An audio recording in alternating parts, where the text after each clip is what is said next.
Na semana em que Israel tenta formar um novo governo, a Euronews analisa qual o papel da União Europeia na Cisjordânia, para onde viajei a convite da representação do Bloco para a Palestina. Qual poderá ser esse papel no momento em que os Estados Unidos se preparam para apresentar um plano que se afasta da solução dos dois Estados? A educação é a trave-mestra de um futuro Estado palestiniano. Quem o disse foi o Ministro da Educação na inauguração de uma escola na aldeia de Al-Okban, na região de Belém, na Cisjordânia. Uma das muitas infraestruturas financiadas pela União Europeia, que é o principal doador de ajuda ao território desde que, em 2018, os Estados Unidos cortaram a ajuda à Agência das Nações Unidas nos territórios e à própria autoridade palestiniana. O bem-estar das nossas crianças a nível físico, mental, emocional e espiritual é um verdadeiro desafio.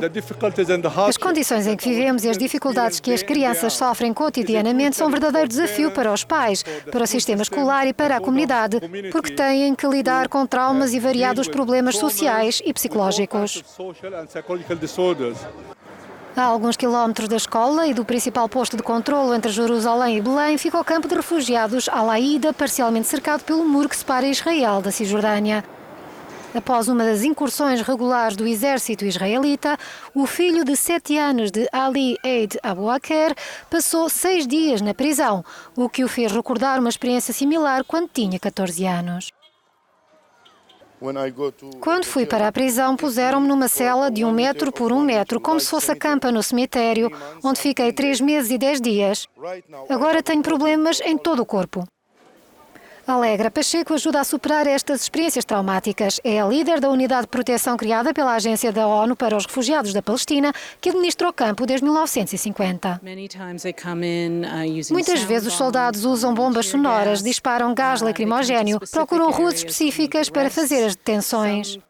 Algumas crianças detidas são libertadas no dia seguinte. Outras são detidas e enviadas para detenção administrativa, que é uma forma de detenção sem acusação e onde podem ficar meses. Mas, além do apoio humanitário, a autoridade palestiniana pede à União Europeia que retome o protagonismo diplomático para resolver o conflito.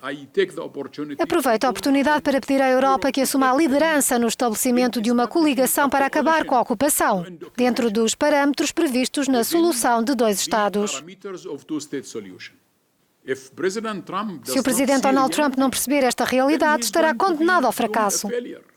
A última frase do primeiro-ministro palestiniano refere-se ao chamado Acordo do Século, um plano do governo dos Estados Unidos para relançar o processo de paz através de investimento maciço nos países árabes onde vivem refugiados palestinianos. O governo de Israel argumenta que todas as potências árabes da região precisam claramente de assumir o direito de Israel a existir como um Estado, como explica um professor de ciências políticas israelita. O debate sobre os eventuais detalhes específicos desse plano é em grande parte irrelevante, porque não haverá a implementação da solução de 2 Estados nos próximos anos. Isso não vai acontecer. A pergunta a fazer é: o que podemos fazer de forma prática para tornar esse resultado mais provável? Trazer os Estados árabes do Golfo para o diálogo e melhorar as relações de Israel com eles é algo que Israel pode aceitar. Em troca, Israel poderia proporcionar maior liberdade de movimentos, congelar a expansão dos colonatos e dar ao governo palestiniano maior controlo de partes da Cisjordânia que ainda estão sob o controlo civil israelita. Uma das maiores expansões dos colonatos israelitas decorre em Jerusalém, tendo o governo declarado a cidade como capital. Isto apesar dos palestinianos reivindicarem a parte oriental para a sua futura capital. Nesses bairros, os despejos são uma prática comum. A família Al-Sabak perdeu uma batalha judicial de 35 anos e poderá ser posta na rua a qualquer momento. Nunca esqueceremos o que fizeram. Não apenas à minha família, mas também a outras famílias deste bairro e por toda a Jerusalém. Não esqueceremos, não há solução para o nosso problema. Um beco sem saída reforçado pela mudança da Embaixada dos Estados Unidos para Jerusalém em 2018, quebrando um precedente diplomático de há 70 anos.